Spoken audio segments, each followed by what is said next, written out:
నమస్తే. చాలామంది తమ దాంపత్య జీవితం గురించి సరైన అవగాహన లేకుండానే వారి జీవితాలు గడిచిపోతాయి. దాంపత్య జీవితంలో సంతాన ప్రాప్తిగా జరిగే శృంగార క్రీడలో అవగాహన లేక జరిగే లోపాల వల్ల సంతాన ప్రాప్తి జరగదు. అటువంటి వారికి సెక్స్ కౌన్సిలింగ్ తప్పనిసరి. ఇప్పుడు మన డాక్టర్స్ ఏం చెప్తారో చూద్దాం.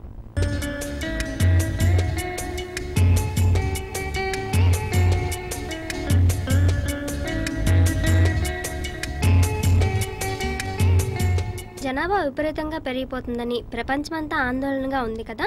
చాలామంది సంతానం లేదని ఎందుకు ఆతృత పడతారు? పిల్లలు లేని చాలామంది దంపతులు తీవ్రమైన ఆందోళనకు గురవుతారు. దీనికి చాలా కారణాలు ఉన్నాయి. స్త్రీకి మాతృత్వం అనేది ఒక తీయని అనుభూతి. భార్యాభర్తలకు ఈ పిల్లల్ని పెంచడం అనేది ఒక ఆనందకరమైన అనుభవం. పిల్లలు ఉంటే వాళ్ళ వృద్ధాప్యాలలో అంటే వయసైన కాలంలో చూసుకుంటారనే ఒక నమ్మకం. సామాజిక పరంగా పిల్లలు లేని స్త్రీలను గొడ్రాలుగా నిందిస్తారు. అదేవిధంగా ఈ మగవాళ్ళ యొక్క మగతరాన్ని శంకిస్తారు. ఈ కారణాలన్నిటి వల్ల దంపతులందరూ పిల్లలు కావాలని కోరుకుంటారు. భార్యాభర్తలు ఇరువురు సంతాన సాఫల్యతకు అనుకూలమైన ఆరోగ్యం కలిగి ఉండి కూడా పిల్లలు కలగకపోవడం అంటూ అనేది ఉంటుందా? భార్యాభర్తలిద్దరికీ శారీరక మానసిక ఆరోగ్యం సక్రమంగా ఉండి కూడా పిల్లలు కలగనప్పుడు లైంగికపరమైన కారణాలు ఏమైనా ఉన్నాయని మేము పరిశీలిస్తాం. ఆ లోపాలను సరిచేసే మార్గం ఉందంటారా? ఆ లోపాన్ని సరిచేసే మార్గం తప్పకుండా ఉంది. అది సెక్స్ అండ్ మ్యారిటల్ కౌన్సిలింగ్ ద్వారా వీలవుతుంది. సెక్స్ అండ్ మ్యారిటల్ కౌన్సిలింగ్ అంటే ఏమిటండి? ఈ సెక్స్ అండ్ మ్యారిటల్ కౌన్సిలింగ్ అంటే సరైన వైజ్ఞానిక సమాచారం ఈ దంపతులకు అందివ్వడం, దాని ద్వారా వాళ్ళ అవగాహనను పెంచి ఏమన్నా అపోహలుంటే తొలగించే పద్ధతి.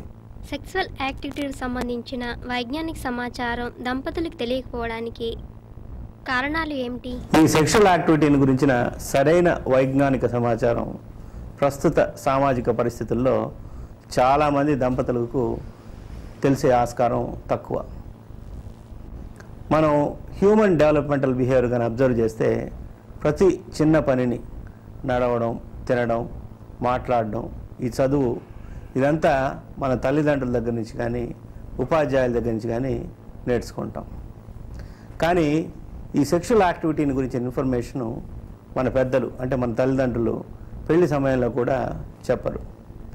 కాబట్టి దీన్ని తెలుసుకోవాలంటే మన క్లోజ్ ఫ్రెండ్స్తో డిస్కస్ చేయడం వల్ల కానీ అంటే చర్చించడం వల్ల కానీ లేకపోతే ఏదైనా సాహిత్యం చదివి తెలుసుకుంటాం.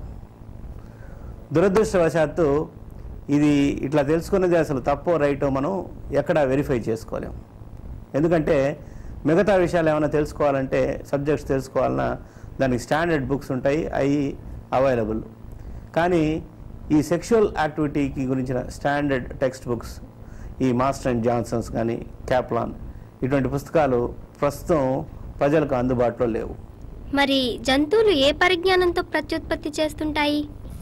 జంతువుల్లో ప్రత్యుత్పత్తి అనేది అంటే జంతువుల్లో కలయిక అనేది జరగడం ప్రత్యుత్పత్తి కాలంలో ప్రత్యుత్పత్తి కోసమే జరుగుతుంది. కానీ మానవుల్లో ఈ సెక్షువల్ యాక్టివిటీ అనేది వారి దేహానికి ఆహారం లాంటిది. అంతేకాకుండా ఈ సెక్షువల్ యాక్టివిటీ యొక్క ప్రైమరీ ఎయిమ్ ఏంటంటే దాంట్లో వచ్చే ప్లెజర్ అంటే పారవశ్యకత, ఆనందం. కాబట్టి ఇది అన్ని సమయాల్లో జరుగుతుంది. సంతాన సాఫల్యతలో సెక్స్ వైఫల్యాలు ఎలా ఉంటాయి? ఈ ప్రత్యుత్పత్తి వ్యవస్థలో ఈ సెక్షువల్ యాక్టివిటీ అనేది కేవలం దేహానికి సంబంధించిన సమస్య అయితే ప్రాబ్లమే ఉండదు, కానీ మానసికమైంది కూడా. కామపరమైన ఊహలు వచ్చినప్పుడు ఈ మగవాళ్ళలో మార్పులు వచ్చి వాళ్ళని సెక్స్కు సంసిద్ధుల్ని చేస్తుంది. కానీ వీళ్ళకేమైనా తీవ్రమైన మానసిక ఒత్తిడికి ఏమైనా గురైతే ఈ రావాల్సిన మార్పులు సక్రమంగా రాకుండా వీళ్ళు నిర్వర్తించాల్సిన అంటే సంభోగాన్ని సక్రమంగా చేయలేకపోవచ్చు. ఆ వైఫల్య పరిస్థితి ఎలా సంభవిస్తుంది? మగవాళ్ళలో స్త్రీ పట్ల ఆసక్తి కలిగినప్పుడు వాళ్ళలో వచ్చే శారీరక మానసిక మార్పుల వల్ల ఈ అంగస్తంభన అంటే ఎరెక్షన్ ఆఫ్ పీనిస్ అనేది జరుగుతుంది. కానీ కొన్ని సందర్భాల్లో వీళ్ళు తీవ్రమైన మానసిక వ్యధకు గురైనప్పుడు కానీ, బాగా అలసిపోయినప్పుడు కానీ, అనారోగ్య కారణాల వల్ల కానీ, ఇంకా ఇతర కారణాల వల్ల ఈ అంగస్తంభన అనేది జరగకపోవచ్చు. ఇటువంటి పరిస్థితుల్లో మగవాళ్ళు దీని తీవ్రమైన అవమానంగా తీసుకుంటారు. తర్వాత మళ్ళీ భార్యాభర్తల కలయిక జరిగేటప్పుడు ఈ మగవాడి మనసంతా ఒకటే ప్రశ్న ఉంటుంది, ఒకటే ఆలోచన, భయం, ఆందోళన. ఏంటంటే ఈసారైనా అంగస్తంభన జరుగుతుందా రాదా, జరగదా, అంటే ఎరెక్షన్ వస్తుందా రాదా. ఇటువంటి పరిస్థితుల్లో ఖచ్చితంగా మళ్ళీ ఫెయిల్యూర్ అయ్యేదానికి ఛాన్సెస్ ఎక్కువ. ఇట్లా 3-4 సార్లు జరిగిన తర్వాత ఈ మగవాళ్ళు తీవ్రమైన మానసిక వ్యధకు గురవుతారు. వాళ్ళ ఆత్మవిశ్వాసం కోల్పోతారు. అంతేకాకుండా వాళ్ళలో వాళ్ళు ఈ పడే బాధను ఎవరికి చెప్పుకోలేరు, ఎందుకంటే ఎవరైనా ఎగతాళి చేస్తారనే భయం. అంతేకాకుండా వాళ్ళకి ఏదైనా సీరియస్ వీక్నెస్ ఉందనో, సీరియస్ ప్రాబ్లం ఉందనో వరి అయిపోతుంటారు. కానీ వాస్తవాలను కనుక చూస్తే చాలాసార్లు మానసికమైన ప్రాబ్లమ్సే ఈ అంగస్తంభన ప్రాబ్లమ్స్కి రీజన్. ఆ వైఫల్యాన్ని ఎలా అధిగమించవచ్చు? ఆ వైఫల్యాన్ని ఈ సెక్స్ అండ్ మెరైటల్ కౌన్సిలింగ్ ద్వారా అధిగమించవచ్చు.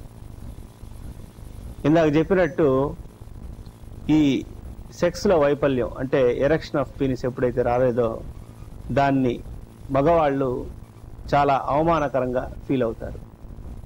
ఇట్లా ఎందుకు అవమానకరంగా ఫీల్ అవుతారు అని చూస్తే, ప్రస్తుత సామాజిక పరిస్థితుల్లో ఈ సెక్షువల్ యాక్టివిటీ అనేది మగవాళ్ళది యాక్టివ్ రోల్, అంటే రోల్ ఆఫ్ ఏ పెర్ఫార్మర్. అదే ఆడవాళ్ళది ప్యాసివ్ రోల్. కాబట్టి ఈ సెక్షువల్ యాక్టివిటీ చేయాల్సిన భారం అంతా మగవాడి మీద పడిపోతుంది. కాబట్టి ఏదైనా సమస్య అంటే ఎరెక్షన్ సరిగ్గా రాకపోయినా, సంభోగం సక్రమంగా జరగకపోయినా కానీ అది మగవాడిదే బాధ్యత అవుతుంది. కానీ సైంటిఫిక్గా కనుక చూస్తే మగవాళ్లకు ఆడవాళ్లకు ఇద్దరికి ఈక్వల్ రోల్ ఉంటుంది. వాళ్ళు ఇద్దరు యాక్టివ్గా ఉండి ఒకరికొకరు కోఆపరేట్ చేసుకున్నప్పుడు, సెక్షువల్ యాక్టివిటీలో పాల్గొన్నప్పుడు దాంట్లో వచ్చే పారవశ్యకత, ఆనందాన్ని వాళ్ళు అనుభవించగలుగుతారు. అటువంటి సందర్భంలో ఈ సెక్షువల్ డిఫికల్టీస్ అనేవి ఏమన్నా ఉంటే కూడా వాళ్ళిద్దరూ చర్చించుకొని వాటిలోంచి బయటపడగలుగుతారు. అంతేకాకుండా ఇది మేల్ డామినేటెడ్ సొసైటీ, అంటే పురుషాధిక్య వ్యవస్థ. దీంట్లో స్త్రీకి సెక్స్ పట్ల ఆసక్తి ఉండడం కూడా తప్పు అనే భావన ఉంది. కానీ ప్రకృతి సహజంగా కానీ చూస్తే మగవాళ్ళు ఆడవాళ్ళు శారీరకంగా అంటే ఫిజియలాజికల్గా ఇద్దరు ఈక్వల్, ఇద్దరిలో వచ్చే మార్పులు సమానంగా ఉంటాయి. అటువంటప్పుడు మగవాళ్లకు ఎట్లా అయితే కోరికలు వాంఛలు ఉంటాయో ఆడవాళ్ళకు కూడా తప్పకుండా ఉంటాయి. ఇటువంటి సమాచారాన్ని అంతా వాళ్ళు అవగాహన చేసుకున్నప్పుడు ఇటువంటి ప్రాబ్లమ్స్లో నుంచి వీళ్ళు బయటపడగలుగుతారు. భార్యాభర్తల మధ్య సఖ్యత ఎలా ఉండాలి? ఈ భార్యాభర్తల మధ్య సఖ్యత అంటే వారి ఇద్దరి మధ్య అవగాహన, ఫ్రెండ్షిప్, రోజు రోజుకు పెరిగే ప్రేమానురాగాలు ఎక్కువగా ఉండేటప్పుడు వాళ్ళు ఇద్దరు ఫ్రెండ్స్ లాగా, అంటే ఇద్దరు మంచి మిత్రుల్లాగా మెలగలుగుతారు. అటువంటప్పుడు వాళ్ళు ఏ సమస్యనైనా, ముఖ్యంగా ఇటువంటి లైంగికపరమైన ప్రాబ్లమ్స్ వచ్చినప్పుడు వాటిని చర్చించుకోగలిగి ఆ సమస్యల్లో నుంచి బయటపడగలుగుతారు. సెక్స్లో సఖ్యత సంతాన సాఫల్యతకు ఎలా ఉపయోగపడుతుంది? ఈ సెక్స్లో సఖ్యత అంటే వాళ్ళిద్దరి మధ్య సరైన అవగాహన, అండర్స్టాండింగ్ ఉండి వాళ్ళు మిత్రుల్లాగా మెలిగేటప్పుడు ఈ కౌన్సిలింగ్ చేసిన తర్వాత వాళ్ళకి చాలా సమాచారం తెలుస్తుంది. ఆ సమాచారం తెలుసుకున్న తర్వాత వాళ్ళు సరైన పద్ధతుల్లో కలుసుకోగలుగుతారు. అటువంటి సందర్భంలో వీళ్ళలో రావాల్సిన మార్పులు సరిగా వచ్చి సంతానోత్పత్తికి తోడ్పడుతుంది. అంటే అధికమైన లైంగిక ఆనందం సంతానోత్పత్తికి తోడ్పడుతుందా? అంటే ఒకసారి సెక్షువల్ కౌన్సిలింగ్ చేసిన తర్వాత వీళ్ళు దీన్ని అర్థం చేసుకొని ఈ సెక్షువల్ యాక్టివిటీ యొక్క ప్రైమరీ ఎయిమ్ ప్లెజర్ అనేది ఎప్పుడైతే అర్థం చేసుకోగలుగుతారో ఈ సెక్షువల్ యాక్టివిటీ అనేది మెకానికల్గా ఉండదు. ఇట్లా ఉండనప్పుడు వీళ్ళలో ఈ ప్రత్యుత్పత్తి వ్యవస్థలో రావాల్సిన మార్పులు చాలా సహజంగా సక్రమంగా వచ్చి సంతానోత్పత్తికి ఉపయోగపడుతుంది. సెక్స్ అండ్ మ్యారిటల్ కౌన్సిలింగ్ ఎటువంటి వారికి ఉపయోగపడుతుంది? ఈ సెక్స్ అండ్ మ్యారిటల్ కౌన్సిలింగ్ అనేది దాదాపు సంతానం కోసం వచ్చే దంపతులు అందరికీ ఉపయోగపడుతుంది. కానీ కొన్ని స్పెషల్ సిచ్యుయేషన్స్ ఉన్నాయి. మొట్టమొదట ఈ లైంగికపరమైన కారణాలు, అంటే ఏమైనా సెక్షువల్ డిఫికల్టీస్, మగవాళ్లలో ఈ ప్రీమెచ్యూర్ ఎజాక్యులేషన్ అంటే శీఘ్రస్ఖలనం, తర్వాత ఎరెక్టైల్ డిస్ఫంక్షన్ అంటే అంగస్తంభనలో సమస్యలు, ఆడవాళ్లలో ఇన్హిబిటెడ్ సెక్షువల్ డిజైర్ అంటే సెక్స్ పట్ల ఆసక్తి తక్కువగా ఉండడం, డిస్పెరోనియా అంటే భార్యాభర్తలు కలుసుకున్నప్పుడు నొప్పి ఉండడం, ఈ వెజైనిస్మస్, ఇటువంటి సమస్యలు ఉన్నప్పుడు కూడా వాళ్ళు మధ్య కలయిక సక్రమంగా జరగదు. అటువంటప్పుడు పిల్లలు కలగరు. సో వీటిలో నుంచి వీటిని ట్రీట్ చేయాలంటే ఈ కౌన్సిలింగ్ ద్వారానే వీలవుతుంది. ఈ రెండో కేటగిరీ ఆఫ్ దంపతులు ఎట్లా ఉంటారంటే, వాళ్ళు మామూలుగా ట్రీట్మెంట్కి వచ్చినప్పుడు సెక్షువల్ యాక్టివిటీ నార్మల్గానే జరిగిపోతుండొచ్చు. కానీ ఈ ట్రీట్మెంట్ జరిగేటప్పుడు కొంత సమాచారం తెలుసుకుంటుంటారు. ఏంటంటే అండం ఎప్పుడు విడుదలవుతుంది, ఈ విడుదలైనప్పుడు తప్పకుండా కలుసుకోవాలి అని వాళ్ళు అనుకుంటుంటారు. కొంతమంది పేషెంట్స్ వచ్చి చాలా క్లియర్గా చెప్తారు, మేము మిగతా టైంలో కాంటాక్ట్ ఉంటే మాకేమీ ప్రాబ్లమ్స్ లేవండి, కానీ కరెక్ట్గా ఆ అండం విడుదలయ్యే టైంలోనే సరిగ్గా కలుసుకోలేకపోతున్నాము. భర్త భార్య ఇద్దరు కంప్లైంట్ చేస్తారు. ఇటువంటి పరిస్థితి ఎందుకు వస్తుందని మనం చూసినప్పుడు, ఈ భార్య భర్తల్లో శారీరకంగా మానసికంగా ప్రిపేర్ అయినప్పుడే ఈ సెక్షువల్ యాక్టివిటీ అనేది జరుగుతుంది. అంటే ఇప్పుడు మనం ఆహారం అనేది ఆకలి వేసినప్పుడే తీసుకోగలం, అదేవిధంగా దాహం వేసినప్పుడే నీళ్లు తాగుతాం. కానీ బలవంతంగా అంటే మెకానికల్గా ఇప్పుడు అండం విడుదలైంది, కానీ భార్యాభర్తలు ఇద్దరు సంసిద్ధులుగా లేరనుకోండి, ఏదైనా కారణం చేత, అంటే అలసిపోయో అయితే మానసికమైన ఒత్తిడి ఉండో, అప్పుడు విపరీతమైన బాధ కలుగుతుంది వీళ్ళకి. ఎందుకంటే ఈ నెలంతా ట్రీట్మెంట్ తీసుకున్నాము, ఈరోజు కాంటాక్ట్ లేకపోతే ఇంకా గర్భం రాదు, ఈ నెల ట్రీట్మెంట్ అంతా వేస్ట్ అయిపోయిందని. ఇది ఇక్కడితో ఆగదు, మళ్ళీ వచ్చే నెల ఏమవుతుందో అనే స్ట్రెస్ పెరిగిపోతుంది. సో ఇటువంటి సమస్యలన్నీ ఈ కౌన్సిలింగ్ పరిష్కారం చేస్తుంది.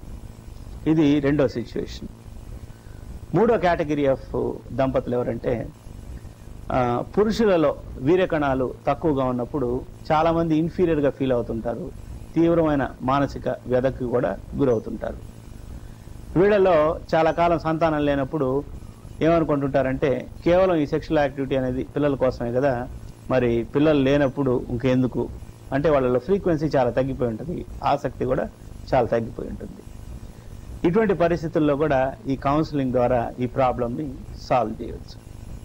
అంతేకాకుండా 40 ఏళ్ల పైబడ్డ పురుషులు కూడా చాలామంది ఈ ఇన్ఫర్టిలిటీ ట్రీట్మెంట్కి వస్తుంటారు, ఎస్పెషల్లీ మగవాళ్ళలో 40 years అంటే 40 ఏళ్ల పైబడిన తర్వాత వాళ్ళలో కొన్ని శారీరకమైన మార్పులు వస్తాయి. ఈ శారీరకమైన మార్పులకి అనుగుణంగా ఎట్లా నడుచుకోవాలి అనేది ఈ కౌన్సిలింగ్ ద్వారా తెలుస్తుంది.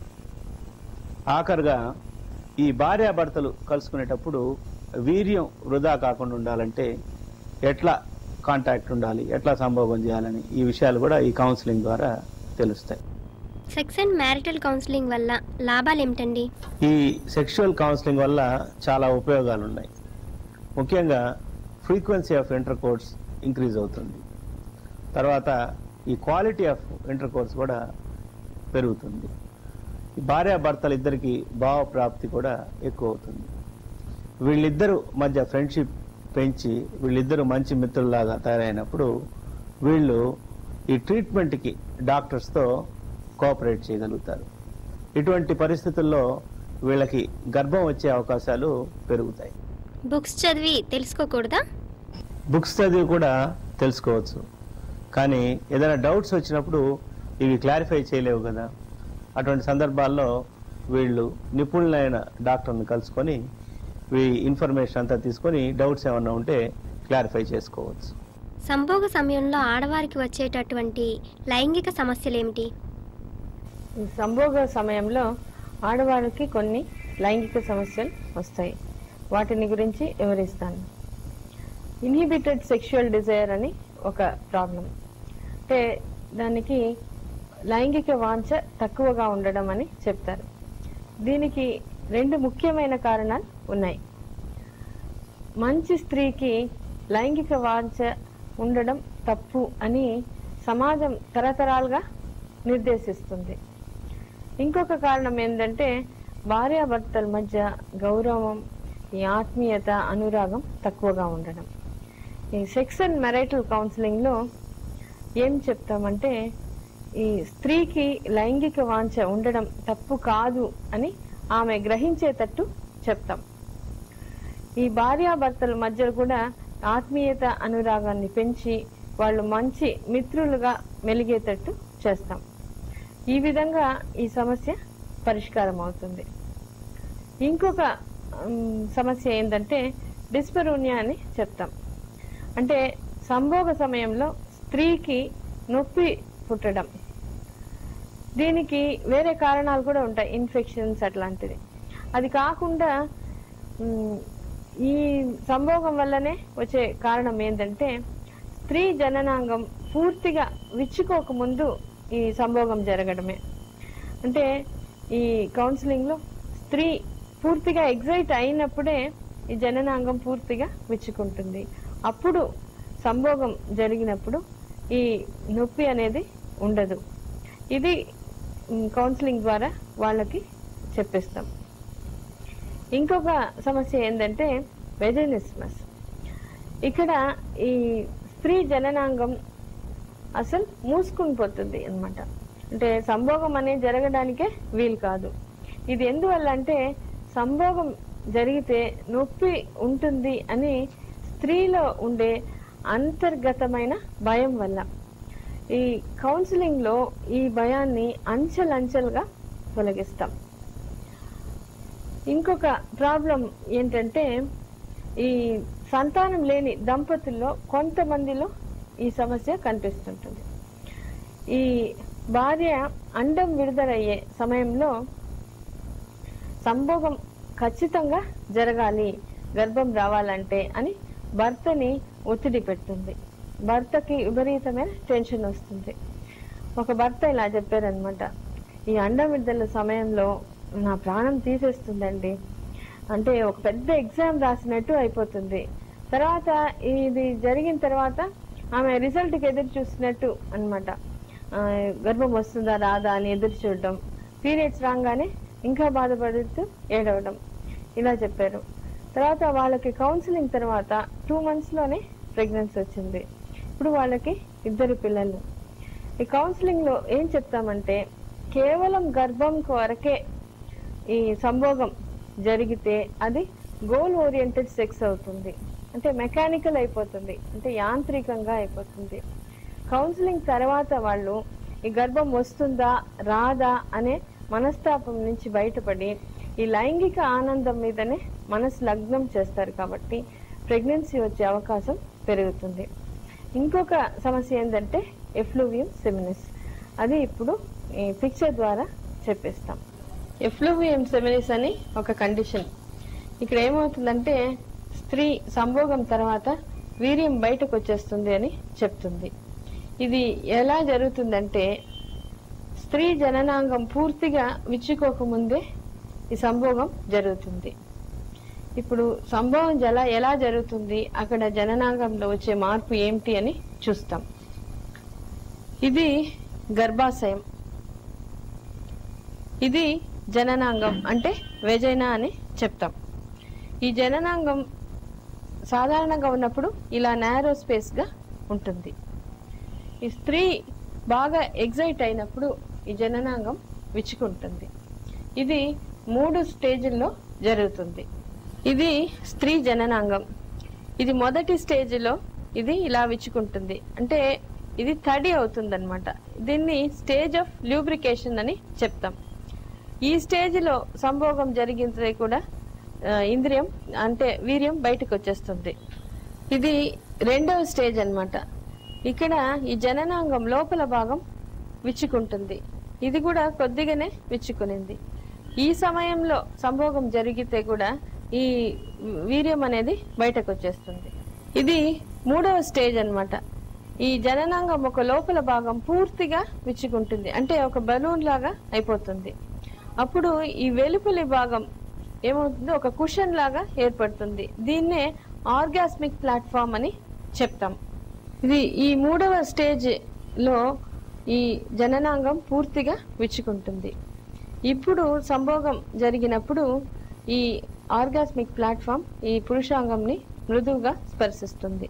ఇప్పుడు విడుదలైన ఈ వీర్యం ఈ లోపల భాగంలో కలెక్ట్ అయిపోతుంది. ఈ బయట భాగం కూడా మూసుకుంటుంది కాబట్టి వీర్యం బయటకి రాదు. ఇది ఈ కౌన్సిలింగ్ ద్వారా వీళ్ళు తెలుసుకొని ఇలా నడుచుకున్నప్పుడు ఈ సమస్య పరిష్కారం అవుతుంది. మీరు దాంపత్య జీవనం సంతాన సాఫల్యత కొరకు సంప్రదించవలసిన చిరునామా Srimathi doctor Andal Bhaskar, Lakshmi fertility research and laparoscopic surgical centre, Pogathota, Raghavasini complex దగ్గర, నెల్లూరు. ఫోన్ 327018.